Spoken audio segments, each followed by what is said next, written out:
The Thumb Area Underwater Preserve is a preservation area in Lake Huron in the U.S. state of Michigan.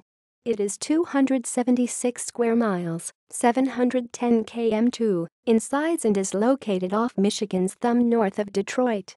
Description: the Thumb Area Underwater Preserve protects bottomlands off Point O'Barks and the beachport towns of Harbor Beach, Huron City, and Port Austin.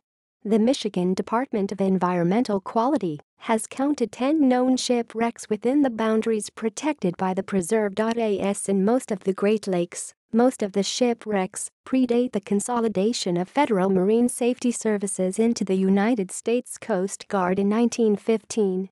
The foundered SS Daniel J. Morrell, a lake freighter which split in two and sank in 1966 with a loss of 28 lives, also lies off the shore of Michigan's Thumb, but outside the boundaries of the underwater preserve.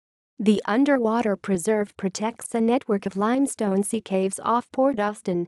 Near Port Austin is the largely depopulated former town of Grindstone City, where grindstones were quarried.